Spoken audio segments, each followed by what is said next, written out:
So, a very good morning to all boys and girls. I welcome you to the very first revision session of secretarial practice.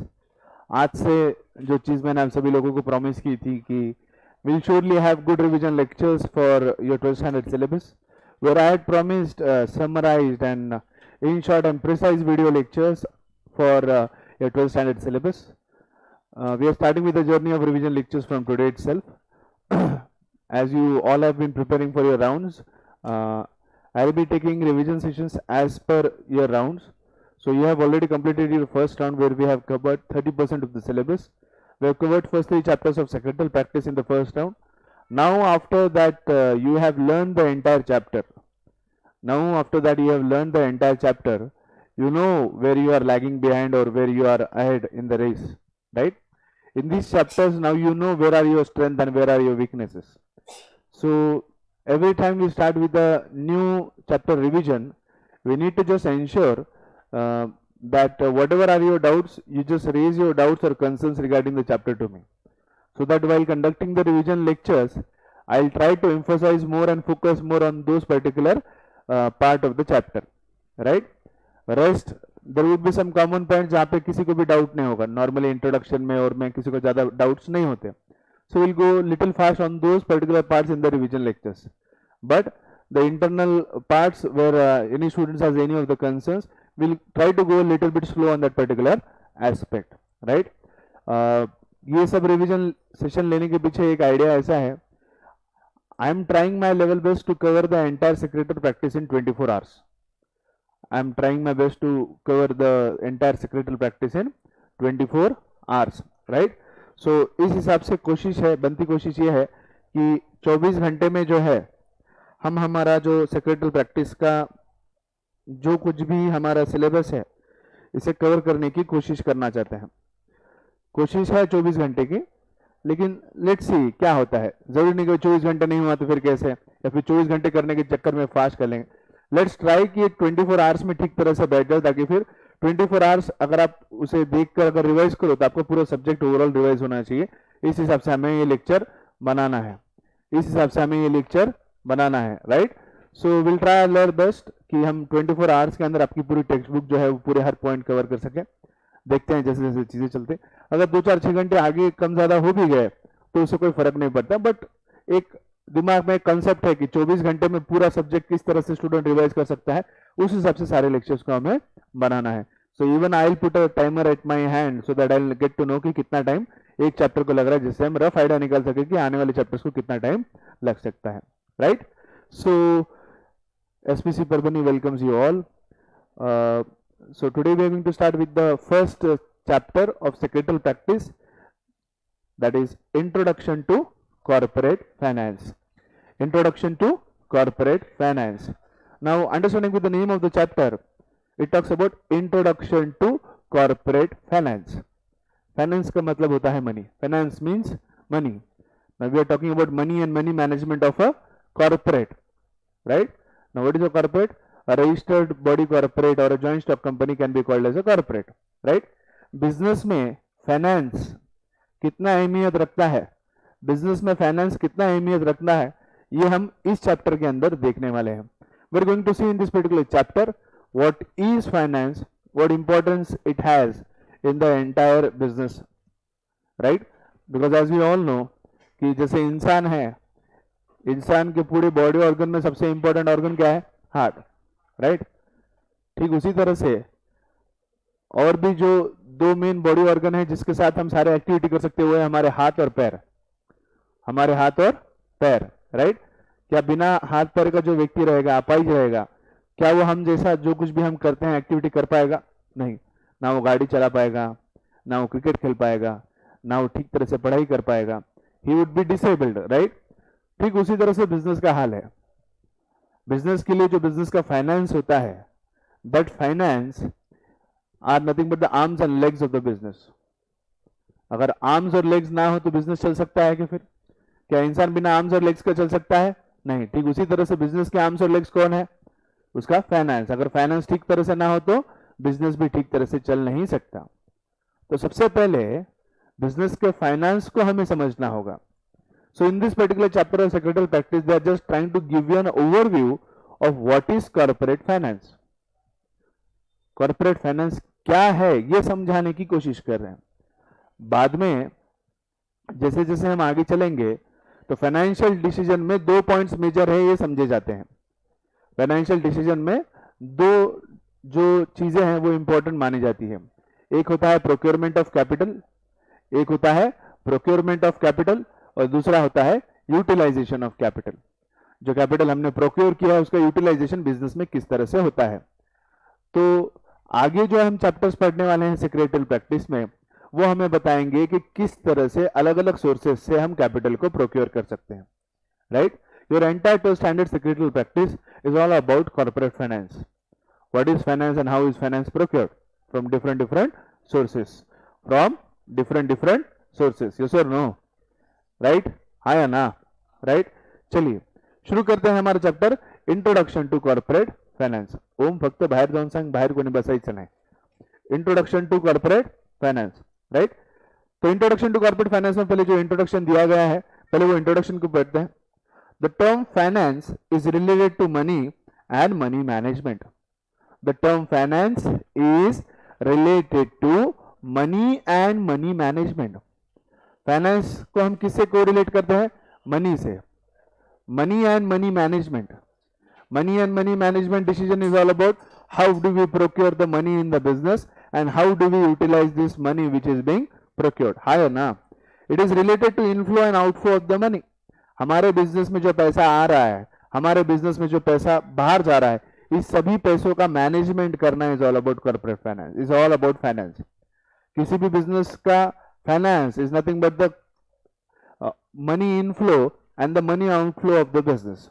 जैसे कि अगर cash inflow की, अगर money inflow की बात करें, जब कभी भी कोई बिजनेस है, समझ लो मेरी इडली की दुकान है, जब मैं इडली की प्लेट बेचता हूं, इडली बेचता हूं कस्टमर को, तो उसके बदले में मुझे क्या मिलता है? पैसा मिलता है. राइट. मान लो मैं 100 प्लेट रोज बेचता हूं, 20 रुपए एक प्लेट का कॉस्ट है. 100 मल्टीप्लाइड बाई 20 इज 2000. सो ये 2000 जो मुझे मिलने वाले ये क्या है? मेरा कैश इनफ्लो. हाँ या ना? राइट. रोजाना मेरे पास 2 वेटर काम करते हैं. एक वेटर की जो वेजेस है वो 200 रुपीज पर डे है, तो 2 लोगों का कितना हुआ? 400. तो इसमें से जो 400 रुपए मैं उन दोनों को दे रहा हूं ये क्या है? मेरा cash outflow. So business finance is all about the cash inflows and cash outflows, और मनी इनफ्लो और money outflow out of the business. Success of any business organization depends upon the efficiency with which it is able to generate and use the funds. किसी भी business organisation की success की अगर हम बात करें वो 2 चीजों के ऊपर डिपेंड करती है. सबसे पहली चीज ये है कि how they procure the funds. पहला पॉइंट क्या है? How they procure the funds. और दूसरा how they utilise the funds which have been procured. जो फंड्स उन्होंने प्रोक्योर किए हैं उसका यूटिलाइजेशन किस तरह से होना है, that is to be seen. Are we getting the point? Are we clear with the introduction? Yes. Now the meaning and definition of the word corporate finance. Corporate finance, we're talking specifically about the finance or money related to a joint stock company or a body corporate. right. so इसका कुछ definition भी दिया गया है. corporate finance के ऊपर आपको definition आ सकता है, corporate finance के ऊपर आपको decision आ सकता है. right. so corporate finance के ऊपर जब decision आपको आ सकता है, so you'll have to understand that corporate finance का definition क्या है. 2 मार्क के लिए आपको क्वेश्चन आ सकता है, define corporate finance. So this can be an important question. इसे स्टार मार्क करके रखो. कॉर्पोरेट फाइनेंस का डेफिनेशन आपको पूछा सकता है. Just close the door, close it completely. So corporate finance का जो डेफिनेशन है इसको पूछने की पूरी संभावना है आपको. So just put a star mark. तो ऐसे रिवीजन के वक्त जो चीजें मुझे इंपॉर्टेंट लगेगी मैं आपको बताता जाऊंगा. Right. So the definition is given by Henry Hoagland, who expresses the view that corporate finance deals primarily with the acquisition and the use of capital by the business corporation.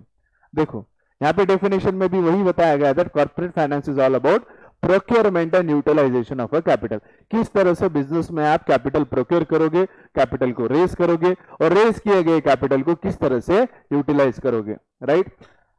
The finance manager of any corporation has to ensure that, जो financial manager रहेगा, जो corporate finance इसका जो पूरा ये जो management है जो करेगा, उसे क्या क्या चीजें करनी है, और कॉर्पोरेट फाइनेंस का मैनेजमेंट करते वक्त किन किन चीजों के ऊपर ध्यान देना है। सबसे पहले he has to ensure that the firm has adequate finance.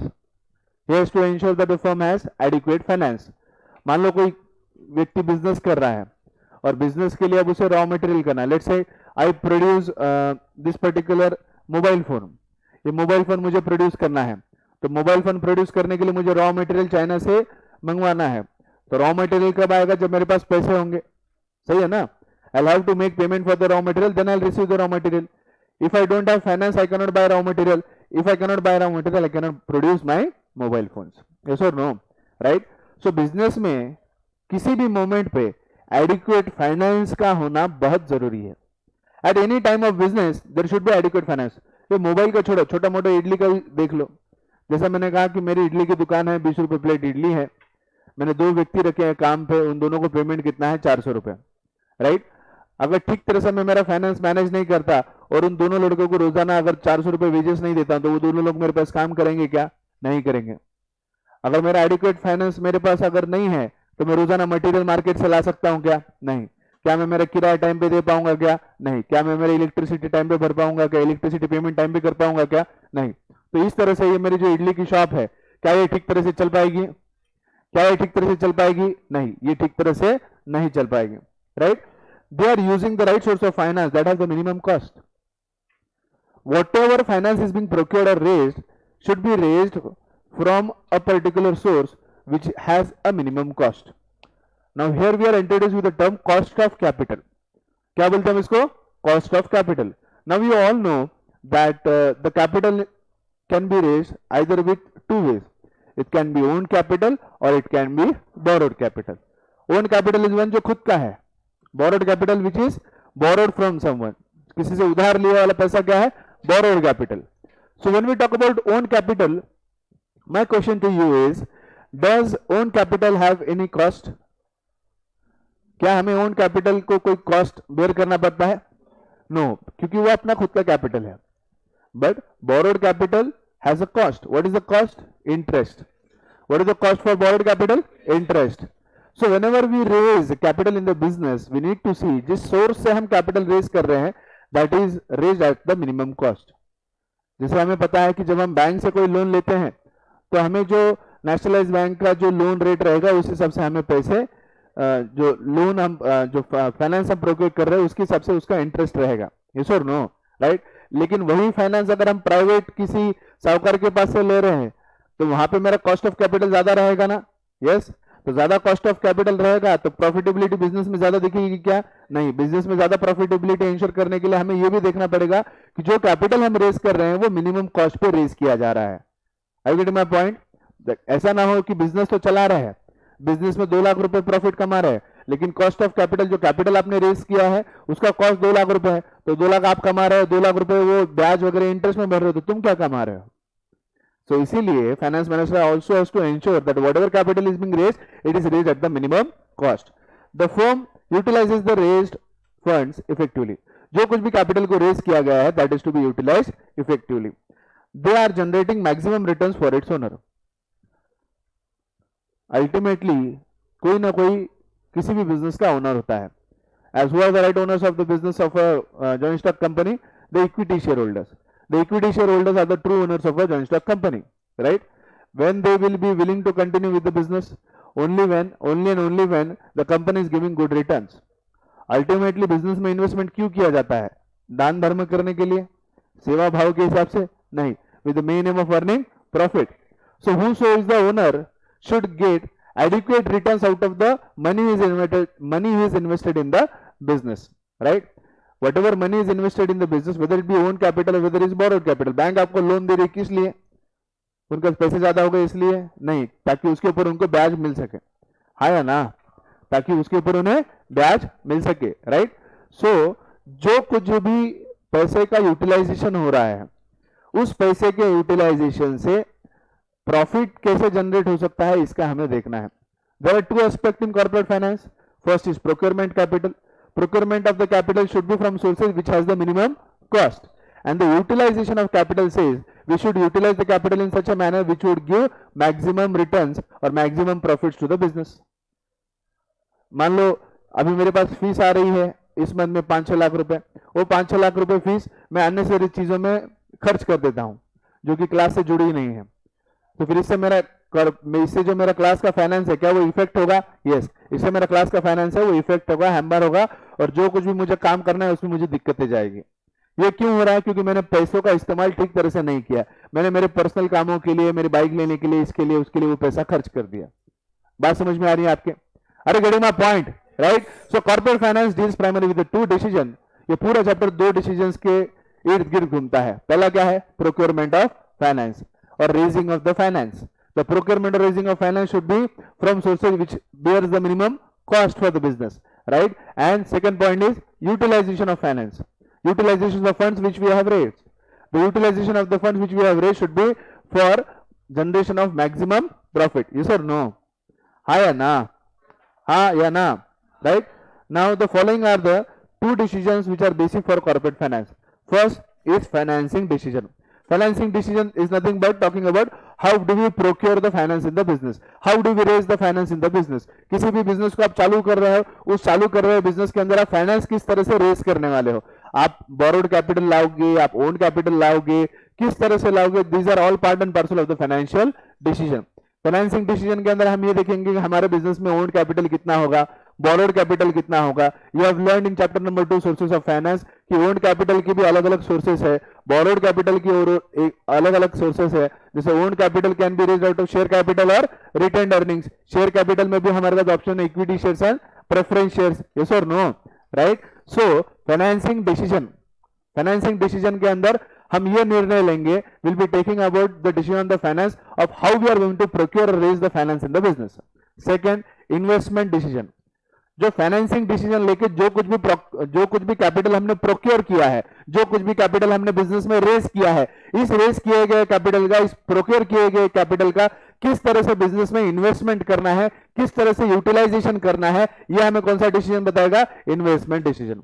क्योंकि इन्वेस्टमेंट डिसीजन ही तय करेगा कि बिजनेस किस तरह से जाएगा। अरे गेटिंग माय पॉइंट? क्योंकि अगर हम रेज किया गया फाइनेंस हमारे पर्सनल चीजों के लिए, हमारे भाई की शादी के लिए, इसके लिए, उसके लिए अगर हम यूज करने लगे तो क्या उसका एडिक्वेट रिटर्न्स फिर हमें बिजनेस में मिलेगा? नहीं।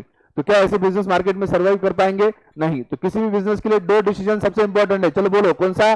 First, financing decision. Second, investment decision. Financing decision talks about how the capital is raised or procured in a business. Investment decision says the capital which is raised in the business, how it is being utilized. Are we clear? Are we clear? Yes, any doubt? चलिए next point. Importance of corporate finance. Now we have understood that corporate finance is all about financing decision and investment decision. Financing decision talks about raising of the capital, investment decision talks about utilization of the capital. Now let's look into the more importance of the corporate finance. Why is corporate finance so important? Why is corporate finance so important with respect to business? क्या इतनी जरूरत है कि corporate finance का होना ठीक से जरूरी है किसी भी बिजनेस के अंदर? In the functional management of the business enterprise, importance is given to the production, finance, marketing and personal activities, etc. Among all these activities, utmost importance is given to the financial activities. We have different activities in the business. We have production department, we have marketing department, we have sales department, we have research and development department. There are different departments in the business. One department is finance department, right? One department is finance department. अब मुझे बोलो इन सभी department में सबसे main department कौन सा है? Finance. क्योंकि अगर finance department financial decision, investment decision ठीक लेता है तो प्रोडक्शन में वाला व्यक्ति जो उसको तनख्वाह टाइम पे मिलेगा, उसको तनख्वाह टाइम पे मिलेगा तो वो प्रोडक्शन टाइम पे करेगा। सेल्स और मार्केटिंग वाले व्यक्ति को अगर पैसा टाइम पे, सैलरी टाइम पे, इंसेंटिव टाइम पे मिलता है तो वो सेल के लिए एफर्ट्स लेगा। यस और नो? हाँ या ना? R&D वाले व्यक्ति को अगर उसका पेमेंट टाइम पे मिलता है तो वो रिसर्च एंड डेवलपमेंट करेगा, राइट? तो कहीं ना कहीं बिजनेस जो पूरा चलता है, जो उसके हाथ और पैर है, वो क्या है? वो क्या है? फाइनेंस। वो क्या है? फाइनेंस। वो क्या है? फाइनेंस। वो क्या है? Finance, right? So out of all the activities, out of all the department, which department can be considered the most crucial part? Finance. क्योंकि एक बार का प्रोडक्शन बंद है, चालू है, उससे चल जाता, लेकिन अगर फाइनेंस में अगर गड़बड़ है तो नहीं चलता बेटा। फाइनेंस में अगर गड़बड़ है तो नहीं चलता। Are you getting my point, right? So इसके हिसाब से there are various importance of corporate finance, there are various importance of corporate finance. This also can be taken as a good question for answer the following or answer in brief. Answer in brief के हिसाब से ये भी एक अच्छा question बन सकता है। Importance of corporate finance, features affecting the requirement of working capital, features affecting the requirement of fixed and working capital. वो दो तो वेरी इंपॉर्टेंट है, ये भी एक इंपॉर्टेंट के तौर पे आप रख सकते हो, not very important but this also can be learn as important part, right? Now let's talk about the importance of corporate finance. We know corporate finance deals about two decisions, one is financing decision, another is investment decision. Financing decision talks about how the capital is being raised in the business and investment decision talks about जो capital आपने raise किया है उसका utilization किस तरह से हो रहा है, हाँ या ना, right? Yes or no, right? Please close your textbook and look at me. जो मैं बोल रहा हूँ उसकी तरफ ध्यान दो। टेक्स्ट बुक में अभी देखने की जरूरत नहीं, बाद में घर जाकर टेक्स्ट बुक आप वीडियो के साथ रेफर करके देख सकते हो, right? So what are the importance of corporate finance? First, it helps in decision making. किसी भी बिजनेस में डिसीजन लेना है, let's I have taken decision of expansion of my classes, can I do without finance? Can I do without finance? First I have to look into what is my finance. I have set up this new software. Before setting up this new software, I will first have to look into what is my financial position. But I have to look into my finance, because without looking into finance, if I just buy this product, I am going to pay the amount of same. Or before making payment for same, I will also have to look into how I am going to pay the other fixed cost which I am incurring already in my class, right? If I am doing my expansion, I will have to pay. I will have to incur more additional fixed cost. Am I having good financial planning, or is my finances so good that I can bear this extra fixed cost? I will have to look into everything. So every business decision can be taken only and only after taking into consideration the corporate finance. Business में finance की क्या हाल है उसको मद्देनजर रखते हुए ही आप कोई भी जो है वो आपका जो डिसीजन है बिजनेस का वो ले सकते हो। बिजनेस का कोई भी डिसीजन बिना फाइनेंस के कंसिडरेशन के नहीं लिया जा सकता, क्योंकि बिजनेस में हर चीज करने के लिए पैसा लगता है, और पैसों के बारे में सोचे बगैर आप कोई भी बिजनेस का निर्णय नहीं ले सकते। मेरे पास पैसा नहीं है, क्या मैं एक्सपेंशन कर सकता हूँ? क्या नहीं। मैं एक्सपेंशन की तभी सोच सकता हूँ जब मेरा फाइनेंस उतना एडिक्वेट है, मेरे पास उतना सरप्लस फाइनेंस है कि मैं मेरा एक्सपेंशन कर सकूं। Next, helps in raising capital for a project. It helps to raise the capital for a project.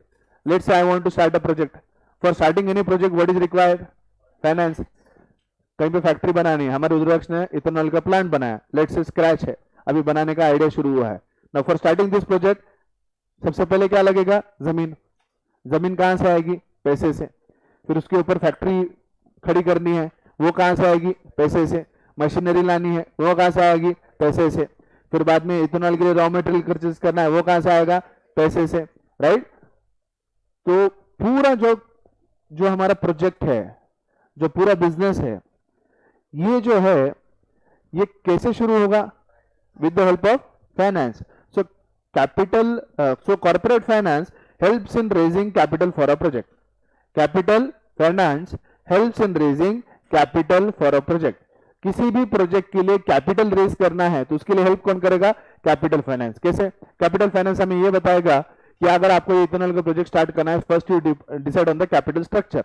Capital structure में हम ये समझेंगे कि डेट इक्विटी मिक्स क्या होगा। डेट इक्विटी मिक्स का हमारा स्ट्रक्चर एक बार तय हो गया, फिर उसके हिसाब से हम तय करेंगे कि ओन्ड कैपिटल कितना है और बोरोड कैपिटल कितना है। Let's say we have taken capital structure of 50-50। Ethanol plant के लिए हमने ये निर्णय लिया कि 50% debt capital, 50% borrowed capital, sorry 50% own capital, 50% borrowed capital और debt capital, debt equity, debt 50, equity 50।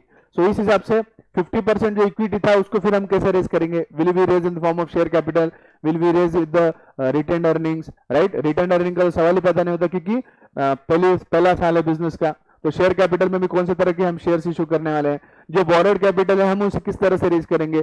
Are we going to issue debentures और are we going to take loan from the commercial banks? इस हिसाब से हमारे जो capital को लेकर जो कुछ भी किसी भी प्रोजेक्ट में जो कैपिटल रिक्वायरमेंट्स है उसके निर्णय के बारे, उसके जुड़ते हुए जो भी डिसीजंस है वो निर्णय लेने के लिए कौन हेल्प करता था? हमारा corporate finance, right? Helps in research and development. किसी भी प्रोडक्ट में रिसर्च एंड डेवलपमेंट करना है, जैसे अभी फार्मास्यूटिकल कंपनी ने बहुत सारा रिसर्च एंड डेवलपमेंट कोविड-19 के ऊपर किया है, राइट? कोविड-19 के ऊपर ये जो रिसर्च एंड डेवलपमेंट हुआ है, इस रिसर्च एंड डेवलपमेंट के ऊपर पूरे विश्व में लाखों करोड़ रुपए खर्च हुए। अभी लाखों करोड़ रुपए खर्च हुए तब जाके रिसर्च एंड डेवलपमेंट हुआ है। अब तब जाके अभी कल हमारे इंडिया में अभी वैक्सीन का फर्स्ट जो एप्लीकेशन है वो शुरू हो चुका है ऑल ओवर इंडिया, राइट। सो अब मुझे बोलो, अभी ये कल जो इंडिया में ये जो एप्लीकेशन ऑफ वैक्सीन हुआ है, is it out of no effort और it is out of year efforts of research and development? Year efforts of research and development and crores of spending.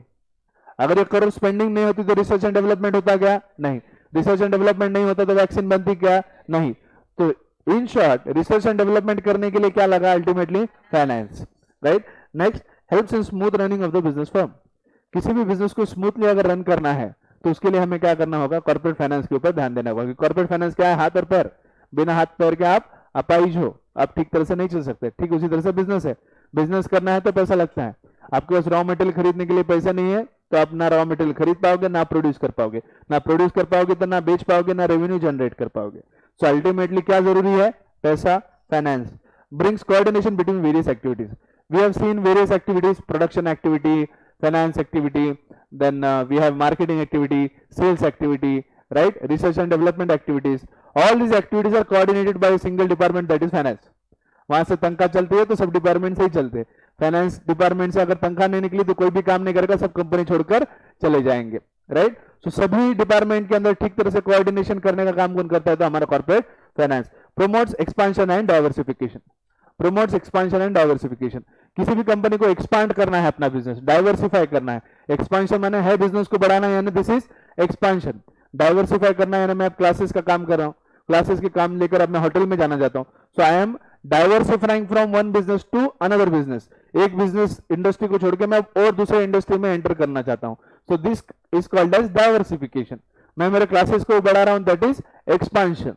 अभी जो मैंने किया दिस इज एक्सपांशन। अगर मैं hotel start करूंगा दैट इज डाइवर्सिफिकेशन। एक्सपांशन करना है कि नहीं करना है ये डिसीजन मैं कब ले पाऊंगा? जब मेरा फाइनेंस सही है। मुझे मेरे बिजनेस को छोड़कर दूसरे बिजनेस में जाना है कि नहीं जाना है? अगर होटल करना है तो होटल के लिए पैसा लगेगा, बिना पैसे के होटल मैं स्टार्ट कर पाऊंगा क्या? नहीं। तो अल्टीमेटली चाहे एक्सपांशन हो, डाइवर्सिफिकेशन हो, that can be possible in business only with the help of corporate finance. Next, managing risk.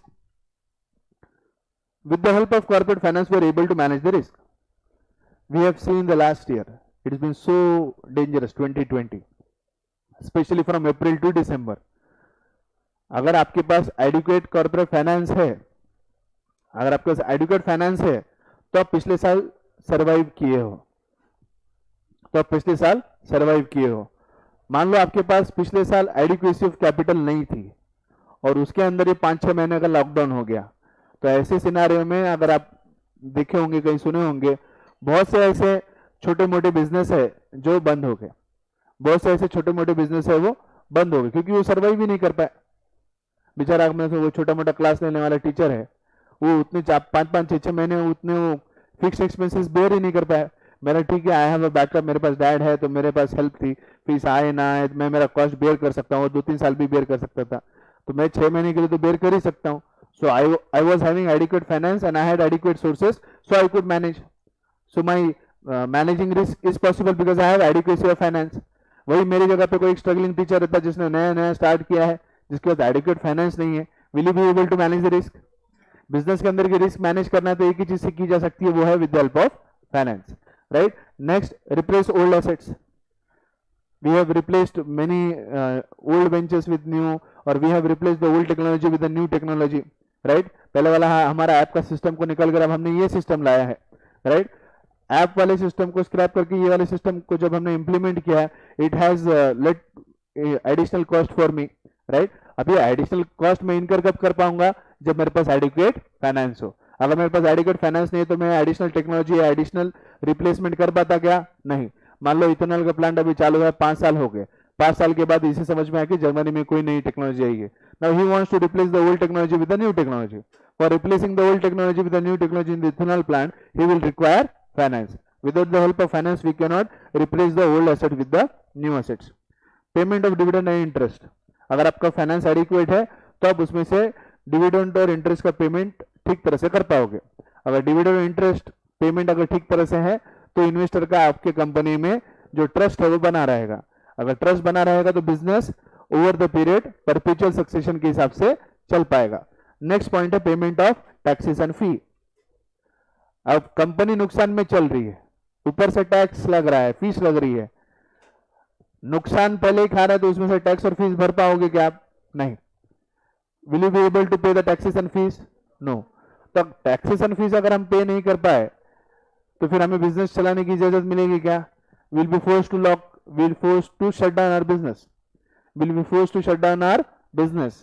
So tax और फीस ये टाइम से पेड हो जाने चाहिए, और उसको पेमेंट करने के लिए क्या लगेगा? अल्टीमेटली फाइनेंस और पैसा, राइट? अगर टैक्सेस और फीस अगर आप एडिक्वेटली टाइम पे नहीं पे करते हो तो इससे क्या होगा? आपका बिजनेस ठीक तरह से चल नहीं करेगा, और टैक्सेस और फीस पे नहीं करने की वजह से गवर्नमेंट क्या करेगी? आपका बिजनेस शट डाउन करेगी.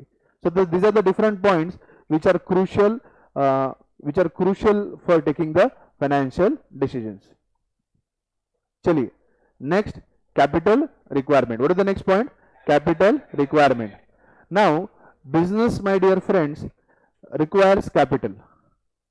बिजनेस और कॉर्पोरेट फाइनेंस को जो हम बात करते हैं, we are talking about requirement of corporate finance. So this corporate finance requirement, ए बाबा तुम दोनों बात मत करो, रिवीजन चालू है, तुम्हारा बात मत करो, अभी सिर्फ मैं जितना बोल रहा हूं उतना सुनो. देखो, कैपिटल कॉर्पोरेट फाइनेंस की जब हम बात करते हैं, we are talking about requirements of corporate finance. So this requirement of the corporate finance can be understood with the help of capital requirement. किसी भी कॉर्पोरेट की, किसी भी बिजनेस की जो कैपिटल रिक्वायरमेंट है, उसके हिसाब से हम कॉर्पोरेट फाइनेंस का रिक्वायरमेंट समझ सकते हैं. जब हमें रिक्वायरमेंट समझेंगी तब जाके हम देखेंगे कि किस तरह से उसको रेज करना है. मुझे यही नहीं मालूम मेरे बिजनेस की कैपिटल रिक्वायरमेंट कितनी है, तो कितना कैपिटल प्रोक्योर करना है, कितना कैपिटल रेज करना है, ये मुझे समझ में आएगा क्या? मेरे बिजनेस की कैपिटल रिक्वायरमेंट 10 लाख रुपए है. मेरे बिजनेस की कैपिटल रिक्वायरमेंट कितनी है? 10 लाख रुपए. कितनी है बेटा? 10 लाख रुपए. और ये मुझे मालूम ही नहीं है, मुझे लग रहा है 2-3 लाख में काम हो जाएगा. मैंने कैपिटल रिक्वायरमेंट्स को समझा नहीं, कुछ नहीं, मुझे लगा 2-3 लाख में काम हो जाएगा. इस हिसाब से मैंने कैपिटल कितना रेज किया? 3 लाख रुपए. Without understanding the capital requirements I have raised funds of 3 lakh rupees. Ultimately requirement थी 10 लाख रुपए की. So will my business run into problems? Yes. So for corporate decision will also need to understand the capital requirements. Business की capital requirement क्या है? Business की capital requirement अगर आप समझ गए, उसके बाद आपको यह समझ में आएगा कितना कैपिटल प्रोक्योर करना है. Are you getting my point? Are you getting my point? Business की कैपिटल रिक्वायरमेंट 10 लाख है. जब आप ये समझोगे तो उसके बाद आप समझ पाओगे कि 10 लाख रुपए का कैपिटल हमें प्रोक्योर करना है. Corporate finance is about two decision, one is financing, another is investment. Now we are talking about financing decision. कितना फाइनेंस प्रोक्योर करना है, कितना फाइनेंस रेज करना है, ये कब समझ में आएगा?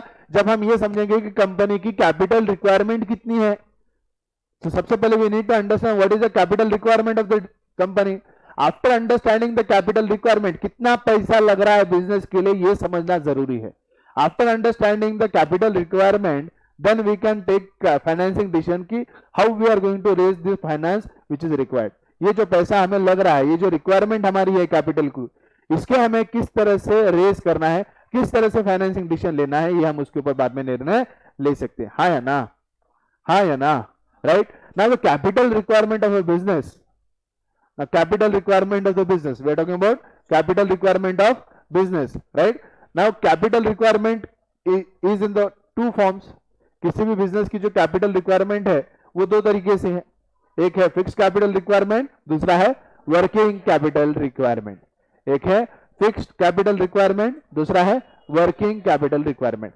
अब फिक्स कैपिटल क्या है, वर्किंग कैपिटल क्या है, ये अब एक एक करके देखते हैं. इसे स्टार करके वेरी इंपॉर्टेंट करके रखो. अब यहां से आगे जब मैं रिवीजन लूंगा तो मैं आपको बता दूंगा कौन सी चैप्टर में कौन सी चीज कितनी ज्यादा जरूरी है. राइट. इस वाले चैप्टर में सबसे ज्यादा जो जरूरी है वो है फिक्स कैपिटल, उसके रिक्वायरमेंट्स, वर्किंग कैपिटल और उसकी requirements. Right.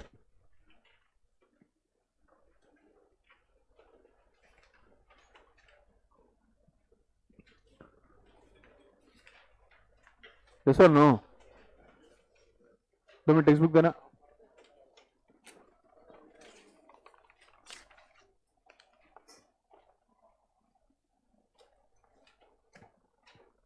So we have understood the capital requirement को समझने के लिए हमें दो कैपिटल को समझना होगा. That is fix capital and working capital. Now fix capital is one which is required for a long period of time. Right. Which is जिसकी रिक्वायरमेंट रिकरिंग है या नॉन रिकरिंग है? जिसकी रिक्वायरिंग रिकरिंग है या नॉन रिकरिंग है? Fix capital requirement is it recurring और non recurring? Non recurring, क्योंकि फिक्स कैपिटल रिक्वायरमेंट एक ही बार होती है जो शुरुआत में, राइट? फिक्स्ड इतना पैसा लगना है, फिक्स्ड। भाई मुझे कहीं बिजनेस स्टार्ट करना है, लेट्स से इसे इथेनॉल प्लांट स्टार्ट करना है, उस इथेनॉल प्लांट स्टार्ट करने के लिए मेरी एक फिक्स कैपिटल रिक्वायरमेंट है, उतना पैसा रहेगा, तो वो उतना पैसा अगर मैं इन्वेस्ट करूंगा तब जाके मेरा प्लांट वो जो है वो रेडी होगा, खड़ा होगा, राइट? वो रेडी होने के बाद, खड़ा होने के बाद, फिर बाद में स्टार्ट करने के बाद जो पैसा लगेगा that is my working capital requirement. लेकिन प्लांट बनाने के लिए, प्लांट रेडी करने के लिए, प्लांट खड़ा करने के लिए, प्रोजेक्ट को स्टार्ट करने के लिए जितना पैसा मुझे लगने वाला है वो पूरा पैसा मैं कहां काउंट करूंगा? फिक्स कैपिटल में। कहां करूंगा मैं? Fixed capital. So what is fixed capital?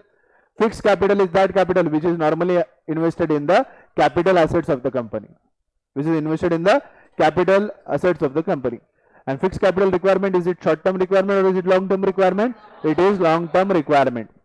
It is long term requirement. Is it recurring or non recurring? It is non recurring, right? Is fixed capital requirement on daily basis? No, right? It is required once in a time. It is required once in a time.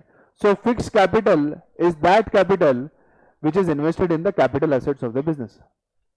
Plant and machinery, factory building, office building, right? Whatever fixed assets we buy. Normally whatever fixed assets we buy in the business, do we buy it for a short period or do we buy it for a longer period? We buy it for a longer period.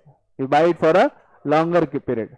So whatever capital which is invested in these fixed assets or capital assets of the company which is required for a longer period of time is procured of the capital which is called as fixed capital. So fixed capital is the capital which is invested in the business, which is invested in the capital assets of the business which is required for a longer period of time. Fixed capital requirement is a non-recurring requirement of the capital where we require the capital once at the start. बहुत rare हमें fix capital की requirement होती है, शुरुआत में एक ही बार जब कभी भी डिसीजन लेना है, बिजनेस को स्टार्ट करना है, तब हमें फिक्स कैपिटल रिक्वायरमेंट होती है। जब कभी भी हम कोई बड़ा एसेट प्रोक्योर करने की कोशिश कर रहे हैं, जब कभी भी कोई हम ऐसा एसेट, जब कभी भी बिजनेस में, शुरुआत में बोलकर ही नहीं, बिजनेस में जब जब हम कोई कैपिटल एसेट प्रोक्योर करने की कोशिश करेंगे, कैपिटल एसेट वो होता है जिसका हम यूटिलाइजेशन ओवर द पीरियड करते हैं, लॉन्गर पीरियड के लिए करते हैं, हाँ या ना, राइट? तो जब कभी भी कोई हम ऐसा एसेट प्रोक्योर करने की कोशिश करें जिसे हम लॉन्गर पीरियड के टाइम के लिए इस्तेमाल करने वाले हैं, तो हम ऐसा कैपिटल रिक्वायरमेंट होगा जो लॉन्ग पीरियड के लिए हो। तो हमेशा जब कभी भी बिजनेस में हम कैपिटल एसेट परचेस करेंगे, कोई भी फिक्स एसेट परचेस करेंगे, तो उसके लिए जो कैपिटल रिक्वायरमेंट होगी that is nothing but my fixed capital requirement. Yes और नो? हाँ या ना? Now let's try to understand factors affecting the fixed capital requirement. अब फिक्स कैपिटल क्या है? Capital which is invested in the capital asset which is required for a longer period of time in the business which we invest normally once, जैसे हम day to day business, day to day basis के ऊपर जो capital हमें लगता है business चलाने के लिए, that is my working capital requirement, that is not my fix capital requirement. Business को स्टार्ट करने के लिए, एक्सपांड करने के लिए, डाइवर्सिफाई करने के लिए मेजर जो बिजनेस में जो इन्वेस्टमेंट करना है that is out of fix capital. तो ये जो फिक्स कैपिटल की रिक्वायरमेंट है ये किस तरह से डिटरमाइन होती है, कौन सा फैक्टर्स है जो requirement of fix capital determine करते हैं, जिसमें पहला पॉइंट है nature of the business. If I have to start a large scale industry I will require large amount of fixed capital. If I start a idli center, will I require crores of rupees? I'll require 1 lakh rupee, right? So the nature of business will decide the requirement of the fixed capital. If I have to start large scale business, I'll require large amount of fixed capital. If I have to start a small industry, then my capital requirement, fixed capital requirement will be low, right? So depending upon the nature of the business, large scale, medium scale, small scale. So depending on the scale of the business or the volume of the business, there will be capital requirement, fixed capital requirement. Ethanol plant को शुरू करने के लिए 5 करोड़ रुपए की जरूरत है, लेकिन इडली के शॉप के लिए जरूरत है क्या? नहीं. So depending on the nature of the business, there will be requirement of the fixed capital. Size of the business कितना बड़ा है, right? पहले जो मेरा क्लास था वो कंपैरेटिवली छोटा था, तो मेरी फिक्स कैपिटल रिक्वायरमेंट तब कम थी. जैसे मैंने क्लास बढ़ाया तो मेरी फिक्स कैपिटल की रिक्वायरमेंट बढ़ गई, और मैं अगर एक्सपांड करूंगा तो मेरी फिक्स कैपिटल की रिक्वायरमेंट और बढ़ जाएगी, राइट? सो जितना बिजनेस का साइज है उस हिसाब से कैपिटल रिक्वायरमेंट है. मान लो कोई जो इडली बेच रहा है वो गाड़े पे बेच रहा है, किस पे बेच रहा है, गाड़े पे बेच रहा है, तो उसकी फिक्स कैपिटल रिक्वायरमेंट कम होगी। वही इडली अगर कोई होटल बनाकर बेच रहा है तो उसकी फिक्स कैपिटल रिक्वायरमेंट उसके मुकाबले थोड़ी ज्यादा होगी। Are you getting my point, are you getting my point. Business वही है, इडली का ही बिजनेस है, कोई गाड़े पे बेच रहा है, कोई होटल बनाकर उड़पी में सर्व कर रहा है, राइट, कोई उड़पी बनाकर होटल बनाकर बेंचेस वेंचेस रखकर उसके ऊपर सर्व करेगा तो उसकी फिक्स कैपिटल रिक्वायरमेंट ज्यादा होगी क्योंकि उसका साइज ऑफ बिजनेस बड़ा है ना, राइट। वही अगर इडली अगर गाड़े पे बेची जा रही है तो उसकी फिक्स कैपिटल रिक्वायरमेंट कम होगी क्योंकि उसका साइज ऑफ बिजनेस स्मॉल है। Next, scope of business. The scope of business will also effect the fix capital requirement. Business में स्कोप ज्यादा दिखता है, ग्रोथ ज्यादा दिखती है, तो फिक्स कैपिटल रिक्वायरमेंट हमारी ज्यादा होगी। बिजनेस में स्कोप कम है तो ऐसे सिनारे में नॉर्मली हम फिक्स कैपिटल की रिक्वायरमेंट जो है वो कम रखते हैं। एक्सटेंट ऑफ द लीज और rent, extent of lease of rent. अब मान लो इथेनॉल प्लांट के लिए जो जमीन लग रही है वो जमीन खुद खरीदना चाहते हैं हम, 5-6 एकड़ जो लगती है हम जमीन खरीदना चाहते हैं। जमीन अगर खरीदना चाहोगे तो फिक्स कैपिटल रिक्वायरमेंट ज्यादा होगी, वही जमीन अगर रेंट पे लोगे तो फिक्स कैपिटल रिक्वायरमेंट कम होगी। अब ये जो क्लासेस मैंने बनाए हैं पूरा अभी ये रेंट पे लिया है, और यही क्लास अगर मुझे खरीद कर यही क्लास बनाना होता तो मुझे फिक्स कैपिटल रिक्वायरमेंट ज्यादा होती। Are getting my point. Next, arrangement of subcontract. Arrangement of subcontract, जब कभी भी किसी मेन कॉन्ट्रैक्ट में अगर सब कॉन्ट्रैक्ट अरेंज किया जा सकता है तो फिक्स कैपिटल रिक्वायरमेंट कम होगी। मान लो मैं कॉन्ट्रैक्टर हूं, मैंने परभनी से गंगाखेड़ी का रोड का काम लिया है, पूरे रोड के काम का पूरा कॉस्ट है 300 करोड़ रुपए। कितना? 300 करोड़ रुपए। अब ये 300 करोड़ में से मैंने क्या बोला, मैं जयराज को बोला, मैंने 300 करोड़ का काम तो ले लिया लेकिन 300 करोड़ रुपए का पैसा मेरे पास है नहीं, तो एक काम करो, परभनी टू पोकरनी 20 किलोमीटर तुम बना लो, पोकरनी से गंगाखेड़ 20 किलोमीटर मैं बना लेता हूँ, 20 किलोमीटर तुम बनाओ 20 किलोमीटर मैं बनाता हूँ, तो 150 करोड़ रुपए सब कॉन्ट्रैक्ट करने के बाद कौन लाएगा? जयराज। बचे हुए 150 करोड़ कौन लगाएगा? मैं लगाऊंगा, राइट। 150 जयराज लगाएगा, 150 मैं लगाऊंगा। अगर पूरा काम मैं करता तो मुझे कितना कैपिटल रिक्वायरमेंट होता? 300।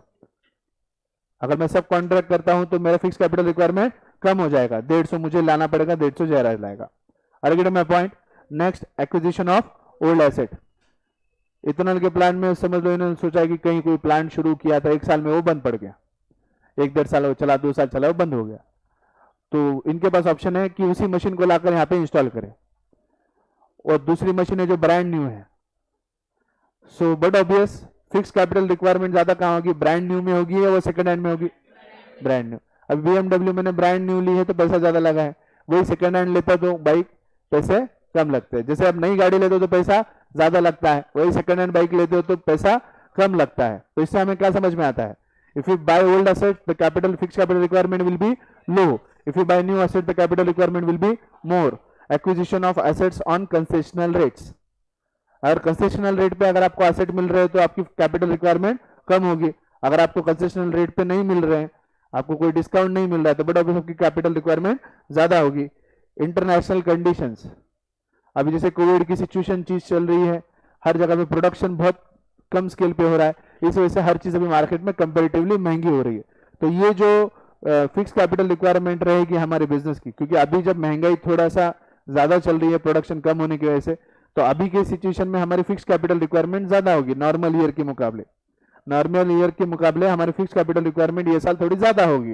ये क्यों हो रहा है? क्योंकि इंटरनेशनल जो सिनारियो है, बिजनेस है, इंटरनेशनल जो अभी इकोनॉमी जो ट्रेंड है, इंटरनेशनल कंडीशंस है, उसके मुताबिक मेरी फिक्स कैपिटल रिक्वायरमेंट अभी थोड़ी ज्यादा है। Next, trends in the economy. Covid की वजह से इकोनॉमी किधर जा रही है? पूरी डाउनफॉल चल रही है, तो जब डाउनफॉल होता है तो फिक्स कैपिटल रिक्वायरमेंट्स हमारा ज्यादा होता है। और वही थोड़ा अपवर्ड में चल रहा है, अगर इकोनॉमी अच्छे से चल रहा है, सभी जगह बिजनेस नॉर्मल चल रहा है, प्रॉफिट बना रहे हैं, तो ऐसे सिनेरियो में हमारे फिक्स कैपिटल रिक्वायरमेंट्स कम होगा। Next, population trend. What is the next point? Population trend.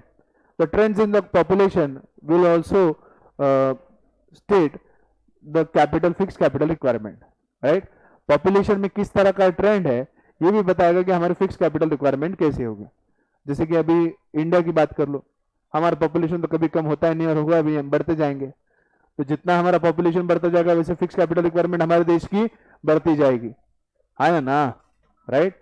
और किसी देश का पॉपुलेशन कम होगा तो उसकी फिक्स कैपिटल रिक्वायरमेंट कम होती जाएगी। Next, consumer preference. Consumer preference के हिसाब से फिक्स कैपिटल रिक्वायरमेंट होती है। मान लो मैं कोई मोबाइल प्रोड्यूस करता हूँ और वो मोबाइल प्रोड्यूस जो मैं करता हूँ उसके हिसाब से जो टेक्नोलॉजी है वो ऑलरेडी मैंने बिजनेस में लगा ली है, लेकिन एंड्रॉइड के आगे जाके कोई और एक दूसरा सिस्टम आ गया है मोबाइल फोन के अंदर। सो कंज्यूमर ने डिमांड क्या किया, प्रेफरेंस के लिए वो नया जो सिस्टम आया वो फोन लेंगे। सो मुझे मेरी पुरानी एंड्रॉइड की टेक्नोलॉजी स्क्रैप करनी हो, उसकी जगह अब नया टेक्नोलॉजी लाना पड़ेगा। किसके हिसाब से? कंज्यूमर प्रेफरेंस के हिसाब से, राइट? किसके हिसाब से? कंज्यूमर प्रेफरेंस के हिसाब से, राइट? सो कंज्यूमर प्रेफरेंस के हिसाब से I have change the technology, consumer preference के हिसाब से I have change the technology. तो टेक्नोलॉजी चेंज हुआ तो फिर अब मुझे क्या लगेगा? फिक्स्ड कैपिटल फिर से लगेगा। हाँ या ना? यस और नो? यस और नो? मेरी कपड़े की दुकान है, मेरी कपड़े की दुकान में पहले सदा में कॉटन के कपड़े वगैरह जो है वो रखता था, लेकिन कंज्यूमर प्रेफरेंस के हिसाब से अब जितने भी जेंट्स लोग हैं वो लेनिन का कपड़ा चाहते हैं। क्या चाहते हैं? लेनिन का कपड़ा। अब मैं कॉटन के कपड़े हटा दूंगा और मुझे उसकी जगह नया स्टॉक किसका रखना पड़ेगा? लेनिन का। तो पुराना हटाकर नया रखने के लिए मुझे क्या लगेगा? Fix capital requirement. समझ में आ रही है बात? हाँ या ना? Right. Next, competitive factor. Competition कितना है उसके हिसाब से फिक्स्ड कैपिटल की रिक्वायरमेंट समझी जा सकती है। सीवियर कंपटीशन है, अगर आप आपके कॉम्पिटिटर को बाहर निकलना चाहते हो और अपनी मोनोपोली बनना चाहते हो तो आपके पास क्या होना चाहिए? फिक्स्ड कैपिटल रिक्वायरमेंट आपकी ज्यादा रहेगी। जैसे मेरे केस में मेरे को जो मेरे कॉम्पिटिटर को बाहर करना था, for that I needed more amount of fixed capital. As I invested more amount of fixed capital which the other part could not do, I easily got my competitive edge over the others. Yes or no? Right? लेकिन competition में आगे रहने के लिए मुझे जरूरत किसकी थी? फिक्स्ड कैपिटल, जिसकी वजह से मैं सॉफ्टवेयर ये सब चीजों के ऊपर खर्च कर सकता हूँ। ये सभी चीजों के ऊपर खर्च कब कर पाया? When I met up my fixed capital requirement. Are you getting my point? So these are all the factors which affect the requirement of fixed capital. Are we okay? Next point, working capital. Now fixed capital is that capital which is required on non-recurring basis and which is normally invested in the capital assets of the company, right? But fixed capital requirement is not for day-to-day running of the business. Ethanol का plant खड़ा करने के लिए हमें fix capital requirement है, लेकिन ethanol का plant चलाने के लिए हमें फिक्स कैपिटल की रिक्वायरमेंट नहीं हो सकती। Are you getting my point? For running the day to day business of the company we require working capital. अब इथेनॉल प्लांट बना तो लिया, अब इसके अंदर इथेनॉल प्रोड्यूस करके डेली बेसिस पे इथेनॉल बनाना है, प्रोड्यूस करना है, सेल करना है, बरोबर? रोजाना इथेनॉल प्रोड्यूस करना, उसको बेचना, उसका पैसा लेना, फिर वापस से रॉ मटेरियल परचेस करना, फिर से इथेनॉल बनाना, फिर से उसको बेचना। अभी डेली बेसिस पे बिजनेस चलता रहेगा क्योंकि बिजनेस किसका है? इथेनॉल का, राइट? सो अब डेली जो बिजनेस चलाना है, अब मैंने इडली की होटल तो बना ली, अब रोजाना यहाँ पे क्या बनाना पड़ेगा? रोज वही चीज है, रोज उठो इडली बनाओ वही करो। अब मैंने क्लास तो बना लिया, क्लास बनाने का मेरा रोज काम क्या है? यहाँ पे आना, रोज लेक्चर लेना, क्लास लेना, राइट? अभी डेली बेसिस पे रोज आना, क्लासेस लेना, क्लासेस को ठीक तरह से चलाना, ये सब चीजें करने के लिए मुझे क्या लगेगा? कैपिटल लगेगा, पैसा लगेगा। और ये जो कैपिटल जो डे टू डे बिजनेस में लगता है, जो day to day business run करने के लिए रिक्वायर्ड है, इस कैपिटल को हम कहते हैं working capital. The capital which is required for running the day to day business of a company is called as working capital, is called as working capital. रोजाना रॉ मटेरियल लगता है, अभी क्लासेस के अंदर रोजाना टीचर्स की salary, rent वगैरह जो कुछ भी देना है, these are my capital requirements. But this capital requirements are not fix capital requirements because these are recurring, these are recurring. हर महीने को मुझे ये कैपिटल रिक्वायरमेंट रहेगी। हर महीने 2-1 लाख रुपए का मेरा खर्च है यहाँ क्लास का, तो ये हर महीने ये 2-1 लाख रुपए जो खर्च है, ये 2 लाख रुपए खर्च की रिक्वायरमेंट जो है कैपिटल रिक्वायरमेंट है। But this is not my fix capital requirement, कि फिक्स कैपिटल रिक्वायरमेंट होती तो एक ही बार लगती, वापस वापस लगता क्या? नहीं लगता। वापस वापस लगता क्या? नहीं लगता, एक ही बार लगता। हाँ या ना? अग्री और not agree? Yes, right? So this is not my fix capital requirement. So ये क्या है? This are working capital requirement. नाम में ही है वर्किंग कैपिटल। बिजनेस के वर्किंग के लिए जो कैपिटल रखता है वो क्या है? हमारा वर्किंग कैपिटल। वर्किंग नाम में ही है वर्किंग कैपिटल। बिजनेस को वर्कआउट करने के लिए, बिजनेस को चलाने के लिए जो कैपिटल रिक्वायरमेंट है वो मेरा वर्किंग कैपिटल है। यस और नो काजल? है ना? Right? Open your eyes, right? Working capital. Now let's try to understand what are the requirements of working capital. Now let's try to understand what are the requirements of working capital. First, nature of the business. Nature of the business, business का क्या nature है, उसके हिसाब से हमारी working capital की requirement होगी। मान लो मेरा बिजनेस ऐसा है, प्रोडक्शन का है। सो प्रोडक्शन, जब हम प्रोडक्शन करते हैं तो डेली बेसिस पे हमें वर्किंग कैपिटल की रिक्वायरमेंट होगी. So as per the nature of business of production, on daily basis I'll have to buy material, on daily basis I'll have to pay wages, on daily basis I'll have to incur some or the other cost. So my working capital requirements will be more. अब ये बात हो गई production business की. Nature of business में अब दूसरा business है क्लासेस का, मेरा क्लासेस का. No doubt I need working capital, लेकिन डेली बेसिस पे लगता है क्या मेरे को? रोज के लेक्चरों को पेमेंट करना पड़ता है क्या?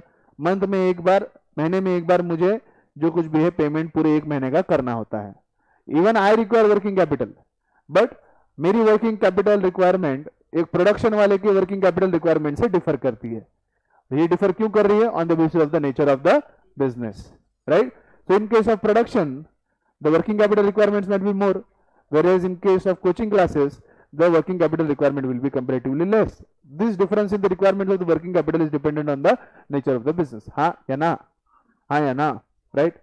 नेक्स्ट वही पॉइंट हमारा, size of the business. Most of the points have been repeated. Size of the business, जितना बड़ा बिजनेस उतने ज्यादा रिक्वायरमेंट. इथेनॉल प्लांट में वर्किंग कैपिटल ज्यादा लगेगा. और हमारा सिंपल एग्जांपल, इडली की दुकान, एक गाड़े पे है, एक होटल में है, एक उड़पी है, एक गाड़े पे है. अब दोनों में अगर कंपैरिजन करें, गाड़े वाले को रेंट नहीं लगना है, गाड़े वाले को इलेक्ट्रिसिटी नहीं है, गाड़े वाले को बस एक दो बच्चा जो साथ में रहता है उसका खाली तनख्वाह है. तो उसकी वर्किंग रिक्वायरमेंट क्या है? Working capital requirement less. उसको जितना माल बनाना, इडली बनाना, उसका पैसा लगेगा, और दो बच्चे जो सर्विंग विंग कर रहे हैं उसका पैसा लगेगा. ना उसको रेंट है, ना बिजली है, ना कुछ है, ना टेबल है, ना फर्नीचर है, ना कुछ है, राइट? टेबल फर्नीचर, इसलिए फिक्स कैपिटल रिक्वायरमेंट भी उसकी कम थी. अब दोनों के बीच में कंपेयर करो, लेकिन जो उड़पी चला रहा है वो, उसकी फिक्स कैपिटल रिक्वायरमेंट ज्यादा थी. इतना होटल चलाने के लिए उसको बिजली का बिल भरना पड़ेगा. इतना होटल जो चला रहा है, उस होटल का अगर समझ लो वो रेंट पे है, तो रेंट हर महीने टू महीने देना पड़ेगा. उसके बाद 5 आदमी लगाए वाले, तो 5 आदमी की तनख्वाह लगेगी. है ना? यस और नो? कंपैरेटिवली डेली खर्च किसका ज्यादा है? गाड़ी के इडली का या फिर उड़पी वाले होटल का? उड़पी होटल वाला जो बिजनेस रहेगा उसका खर्च ज्यादा रहेगा एज कम्पेयर टू द गाड़ा वाला, right? So working capital requirement ज्यादा किसकी होगी? उड़पी वाले की, और कम किसकी होगी? गाड़े वाले की. This is on the basis of the size of the business. Next, volume of the sale. अगला पॉइंट है वॉल्यूम. वही पॉइंट है, थोड़े नाम अलग है, बाकी कुछ नहीं. बोर्ड में ऐसे बहुत बोर करते हैं. वॉल्यूम ऑफ सेल, जिसका जितना ज्यादा सेल उतनी ज्यादा capital requirement. Now this is with respect to production business, not with respect to class. क्योंकि क्लासेस के अंदर मेरा वर्किंग कैपिटल रिक्वायरमेंट तय है, इतना इतना लगेगा. लेकिन जब हम प्रोडक्शन की बात करें, let's say I have furniture factory. Furniture factory में मेरा सेल अगर बढ़ता जा रहा है तो मेरी वर्किंग कैपिटल रिक्वायरमेंट ज्यादा होगी. ज्यादा सेल करने के लिए ज्यादा प्रोडक्शन करना पड़ेगा, ज्यादा प्रोडक्शन करने के लिए ज्यादा रॉ मटेरियल लगेगा. और ज्यादा रॉ मटेरियल कहां से आएगा बेटा? वर्किंग कैपिटल में से. कहां से आएगा? वर्किंग कैपिटल में से. ज्यादा वर्किंग कैपिटल, ज्यादा रॉ मटेरियल, ज्यादा रॉ मटेरियल, ज्यादा प्रोडक्शन, ज्यादा प्रोडक्शन, ज्यादा सेल. अपन लॉकडाउन के अंदर बेटा प्रोडक्शन ही हुआ नहीं, ठप. 4 महीने पूरा फैक्ट्री बंद. 4 महीने पूरा फैक्ट्री बंद. 4 महीने फैक्ट्री बंद है, ताला लगाया है. रॉ मटेरियल अपन खरीदेंगे नहीं, प्रोडक्शन अपन करेंगे नहीं, और ना ही हम मार्केट में कुछ बेचने वाले हैं. तो 4 महीने फैक्ट्री चला ही नहीं, फैक्ट्री बंद था. तो 4 महीने के अंदर मेरी वर्किंग कैपिटल रिक्वायरमेंट ज्यादा होगी या कम होगी? कम, क्योंकि वॉल्यूम ऑफ सेल जीरो है. वॉल्यूम ऑफ सेल जीरो है तो हमारा प्रोडक्शन भी जीरो है, तो हमारी वर्किंग कैपिटल रिक्वायरमेंट जीरो है. लेकिन जैसे ही फिर से फैक्ट्री रिज्यूम हो गया, जैसे ही हमारा सेल शुरू हो गया, वैसे वैसे हमारी capital requirement, working capital requirement बढ़ने लगी. जैसे फैक्ट्री रिज्यूम हुआ, हमने प्रोडक्शन स्टार्ट किया. प्रोडक्शन स्टार्ट करने के लिए हमने रॉ मटेरियल, बाकी चीजें इनकर करना शुरू कर दिया, कॉस्ट. और वो सब कॉस्ट इनकर करने के लिए क्या लगता है बेटा? Working capital. अभी ओके. Next, production cycle. कौन सी चीज का कितना प्रोडक्शन साइकिल है वो डिसाइड करता है वर्किंग कैपिटल रिक्वायरमेंट्स. मान लो मैं कोई चीज प्रोड्यूस कर रहा हूं, ये मोबाइल फोन प्रोड्यूस कर रहा हूं. ये मोबाइल फोन का जो भी रॉ मटेरियल है वो मैंने ला लिया. अब उसको असेंबल करके मोबाइल बना के मुझे मार्केट में बेचना है. लेट से ये सब काम करने के लिए, एक मोबाइल बनाने के लिए 1 महीने का वक्त लगता है. कितना वक्त लगता है? 1 महीने का वक्त. और इडली की दुकान पे तो ऐसा नहीं है, रात को मान लेके आओ, घोल व्हील बना के रखो, सुबह इडली बनाओ, बेच दो. तो कितना दिन का पैसा लगता है? 1 दिन का. 1 दिन का वर्किंग कैपिटल, मैक्सिमम 2 दिन का वर्किंग कैपिटल रिक्वायरमेंट मेरा रहेगा, राइट? कोई उत्कर्ष भैया जैसे भी उधार वाले भी रहते, तो उसका पैसा एक आध दिन आगे पीछे लेट आता, खाते में लिख दो, राइट? तो फिर वो क्या है, ऐसे सिनारियो के अंदर क्या रहता है, वर्किंग कैपिटल थोड़ा सा 1 का दूसरा दिन का ज्यादा लगता है. लेकिन जब मैं मोबाइल की बात कर रहा हूं, मैंने क्या अज्यूम किया है कि मेरे एक मोबाइल को बनने के लिए कितना टाइम लगता है, 1 महीना। मोबाइल ले लो, ऑटोमोबाइल ले लो, क्या एक दिन में कार बनती, क्या एक दिन में बाइक बन के निकलती क्या फैक्ट्री में से? It takes a long process, it takes a long process और long period to produce that particular bike और produce a particular car. So working capital requirement of automobile industry will be more. Working capital requirement of automobile industry will be more. But for a idli or a hotel person, the working capital requirement will be less. Hotel industry की working capital requirement कम होगी क्योंकि उनका daily basis पे production है, right? Daily बनाओ, daily खिलाओ, daily चलते रहो, राइट? लेकिन वही जब हम ऑटोमोबाइल की बात करते हैं तो नहीं, because automobile production takes a quite a sufficient time. अभी clear, right? So production cycle कितना है, प्रोडक्शन साइकिल क्या है ना, पीरियड ऑफ प्रोडक्शन, वो डिटरमाइन करता है कि वर्किंग कैपिटल रिक्वायरमेंट ज्यादा कहां होगी. तो ऑटोमोबाइल में मेरी वर्किंग कैपिटल रिक्वायरमेंट क्या होगी, ज्यादा होगी. अभी okay and clear. Next point है बिजनेस साइकिल. बिजनेस साइकिल के हिसाब से वर्किंग कैपिटल रिक्वायरमेंट होती है. किस हिसाब से हमारी बिजनेस साइकिल होती है? तो business cycle can be with respect to depression, expansion, right? ये सब फेजेस में अगर इकोनॉमी डिप्रेशन में है, लो पे है, जैसे अभी कोविड की सिचुएशन की वजह से, तो लोगों के पास काम नहीं है. लोगों के पास काम नहीं है तो हमारे पास वर्कर कम वेजेस में काम करने के लिए तैयार है. तो कम वेजेस में वर्कर काम करने के लिए तैयार है और रॉ मटेरियल भी कम में मिल रहा है, तो मेरी वर्किंग कैपिटल रिक्वायरमेंट कैसे होगी, कम होगी. वही एक्सपांशन चल रहा है, बूम चल रहा है, लेबर भी बोल रहा है 500 रुपए पर डे दे दूंगा, आऊंगा, राइट? फिर हम सप्लायर से माल प्रोक्योर कर रहे हैं, वो भी रॉ मटेरियल महंगा दे रहा है. एक्सपांशन के फेज में मेरी जो मटेरियल, जो कुछ भी मैं फैक्टर्स ऑफ प्रोडक्शन ले रहा हूँ, उसका जो रिवॉर्ड है वो ज्यादा लग रहा है मुझे. तो ऐसे सिनेरियो में वर्किंग कैपिटल रिक्वायरमेंट क्या होगी, ज्यादा होगी. तो dependent on the business cycle, whether it is expansion, whether it is depression, the working capital requirements are also affected. अगर हम डिप्रेशन फेज में हैं, जिस सिनेरियो में वर्किंग कैपिटल रिक्वायरमेंट्स कम होती है क्योंकि फैक्टर्स ऑफ प्रोडक्शन जो है उतना रिवॉर्ड क्लेम नहीं करते. लेकिन जब एक्सपांशन फेज होता है, सभी फैक्टर्स ऑफ प्रोडक्शन जो है अच्छा रिवॉर्ड क्लेम करते हैं, क्योंकि वो अच्छा रिवॉर्ड क्लेम करेंगे तो हमारी वर्किंग कैपिटल रिक्वायरमेंट ज्यादा होगी. Next, terms of purchases and sale. Terms of purchase and sale also decide the capital requirement. जैसे मैंने कहा, उत्कर्ष भैया ने बोला, सभी मेरे कस्टमर्स इडली वाले जो थे वो बोले भैया खाते में लिख दो. सभी लोगों ने बोला है कि जो कुछ भी बिल होगा वो 15 दिन के बाद क्लियर किया जाएगा. सबके सब मेरे पास इडली खाने आते हो तो सबका मेरे पास खाता है, और सब लोगों ने बोला कि 15 दिन को एक बार जो भी बिल है वो क्लियर करना, रोज रोज पैसा नहीं मांगने का. सो मेरा पूरा कस्टमर कौन है, क्रेडिट वाला है. तो मुझे इडली की वो दुकान चलानी है, तो मुझे कितना दिन का वर्किंग कैपिटल लगेगा, 15 दिन. कितना दिन का, 15 दिन. जैसे अभी कोई दुकान में रहता है, fixed rate, no bargaining, no उधार, नो उधार, कैश एंड कैरी. अगर वही मेरा इडली का बिजनेस कैश एंड कैरी का हो तो my working capital requirement will be less. So depending upon the terms of purchase and sale, my working capital requirement will be there. अगर सबको इडली में उधार बेच रहा हूं 15 दिन के लिए, तो 15 दिन का वर्किंग कैपिटल रिक्वायरमेंट मुझे करना होगा, जिसमें से मेरी वर्किंग कैपिटल रिक्वायरमेंट ज्यादा. बेटा घर जाके सो, घर जाके सो, इसलिए मेरी वर्किंग कैपिटल रिक्वायरमेंट जो है वो ज्यादा. यहाँ सोने के लिए नहीं है, घर जाके सो. सो वर्किंग कैपिटल रिक्वायरमेंट जो है वो मेरी ज्यादा होगी. यस और नो, हाँ या ना? वही अगर मेरा बिजनेस अगर कैश एंड कैरी पे चल रहा है, जहाँ पे कैश में लो और कैश में दो, तो ऐसे सिनेरियो में वर्किंग कैपिटल रिक्वायरमेंट ज्यादा होगी क्या, नहीं. रोजाना इडली बेच रहा हूँ, रोजाना पैसे आ रहे हैं, रोजाना उससे रॉ मटेरियल खरीद रहा है, रोजाना इडली बेच रहा हूँ, डेली बेसिस पे मेरे हाथ में कैश रह रहा है, right? So terms of business, मान लो परचेज जो मैं रॉ मटेरियल कर रहा हूं उसके ऊपर मुझे 30 डे का क्रेडिट मिल रहा है, 30 दिन की साइड मिल रही है, और मैं जो सेल कर रहा हूं उसके ऊपर मुझे क्रेडिट देने की जरूरत नहीं, वो इमीडिएट कैश एंड कैरी है. परचेजेस जो रॉ मटेरियल का मैं कर रहा हूं उसके लिए मुझे 30 दिन की साइड मिल रही है, और जो मैं माल बेच रहा हूं इमीडिएटली कैश में बिक रहा है, तो मेरी वर्किंग कैपिटल रिक्वायरमेंट ज्यादा होगी या कम होगी, कम होगी, क्योंकि उसको सप्लायर को पेमेंट मुझे 30 दिन के बाद देना है, और जो मैं प्रोडक्शन दे रहा हूं उसका पेमेंट तो मुझे तुरंत आ रहा है. इसका उल्टा पकड़ो, परचेजर रॉ मटेरियल जिससे परचेज कर रहा हूं सप्लायर, उसको इमीडिएट कैश पेमेंट देना है, और जो मैं माल बना रहा हूं जो आगे बिकने वाला है उसको 30 दिन का साइड देना है, तो वर्किंग कैपिटल रिक्वायरमेंट ज्यादा होगी. समझ में आया? परचेज और सेल, बिजनेस में जो परचेजेस है, सेल्स है, उसके टर्म्स एंड कंडीशंस के मुताबिक मेरी वर्किंग कैपिटल रिक्वायरमेंट समझी जा सकती है. Next, credit control. क्रेडिट के ऊपर कितना कंट्रोल है उसके हिसाब से वर्किंग कैपिटल रिक्वायरमेंट होगी. उधार देते जाओगे तो वर्किंग कैपिटल रिक्वायरमेंट आपकी बिजनेस की ज्यादा होगी. तो credit control has to be done. Credit control आप बिजनेस में कितना कर पाते हो उसके ऊपर है. कैश एंड कैरी बिजनेस के अंदर नॉर्मली वर्किंग कैपिटल रिक्वायरमेंट कम होती है. Growth and expansion. अगर मेरी क्लासेस ग्रोथ कर रही है, एक्सपांड कर रही है, तो आने वाले दिनों में मेरी वर्किंग कैपिटल रिक्वायरमेंट बढ़ेगी, क्योंकि मुझे एडिशनल स्टाफ, एडिशनल फैकल्टीज ये लगाने पड़ेंगे, जिस वजह से मेरी वर्किंग कैपिटल रिक्वायरमेंट बढ़ेगी। और वही अगर मैं क्लास बंद करने के चक्कर में हूं तो मेरी वर्किंग कैपिटल रिक्वायरमेंट कम हो जाएगी। Next, management ability. कभी कभी क्या रहता है, वर्किंग कैपिटल रिक्वायरमेंट रहती, लेकिन आदमी इतना होशियार और शार्प रहता, वो बराबर जुगाड़ लगा लेता। जैसे कि हर्षित मेहता, पैसा तो उसके पास था नहीं, लेकिन रिस्क है तो इश्क है, रिस्क है तो इश्क है, तो उसने क्या किया, बैंक का पैसा लेके, उसका पैसा लेके, उसमें प्रॉफिट कमाया, उसका पैसा उसकी हाथ में थमा दिया। कितने दिन इस्तेमाल करता था बैंक का पैसा वो? देखा कि नहीं देखा किसी ने?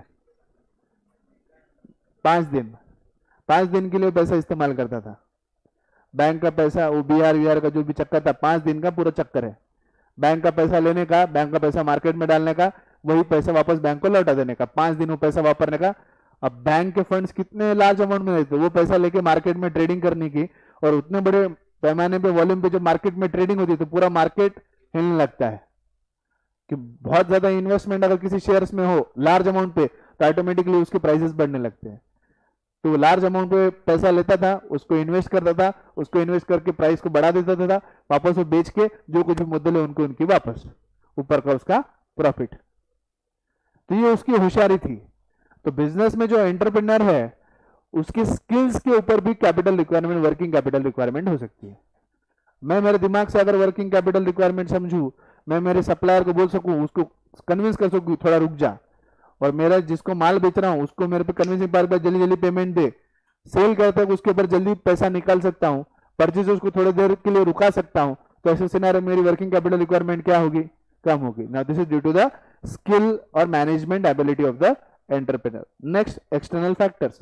There are various other external factor जिसकी वजह से मेरी वर्किंग कैपिटल रिक्वायरमेंट हो सकती है। जैसे कि अभी मान लो कोई स्ट्राइक हो गया, स्ट्राइक होने की वजह से मेरी वर्किंग कैपिटल रिक्वायरमेंट ज्यादा होगी। अब कोविड एक एक्सटर्नल फैक्टर है जिसकी वजह से मेरी वर्किंग कैपिटल रिक्वायरमेंट कम होगी, क्योंकि फैक्ट्री बंद ही थी। Are you getting my point? Yes और no? Moving to the last point of the chapter, that is capital structure. Now capital structure talks about the capital mix in a company. Now capital mix is specifically with respect to debt and equity. The debt equity mix is nothing but the capital structure, defines the capital structure of a company, right?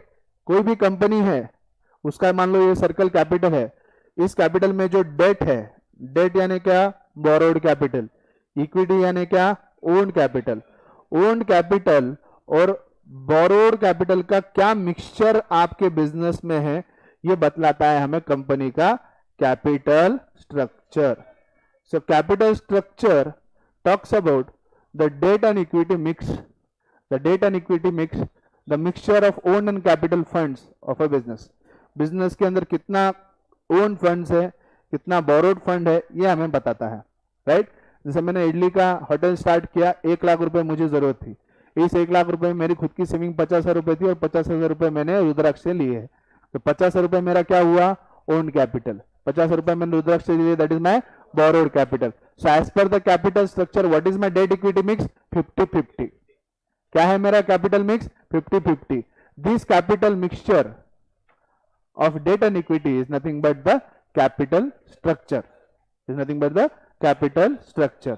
Now capital structure is defined by R.H. Wessel, the long-term sources of the funds employed in the business enterprise, or J. Hampton, a firm's capital structure is the relationship between debt and equity securities that makes up the firm's financing of its asset, right?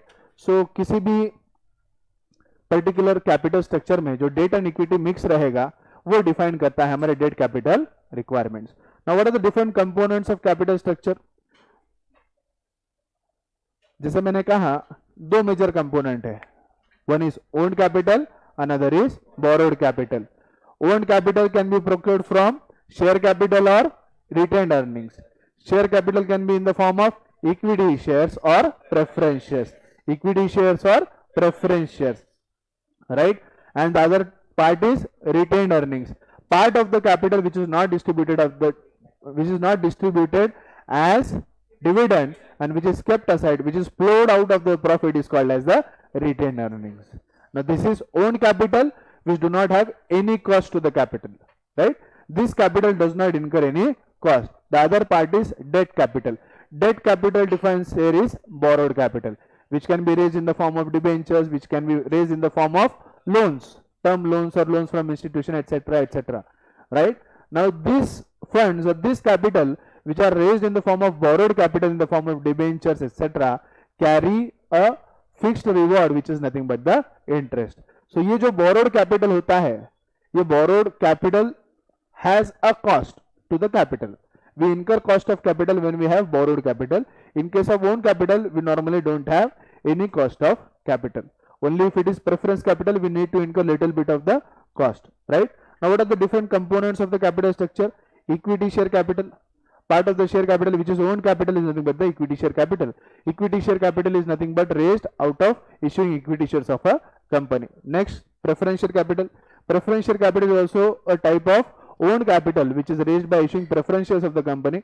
Preference shares are little bit different from the equity shares because they have two preferential rights. First right is they carry fixed dividend.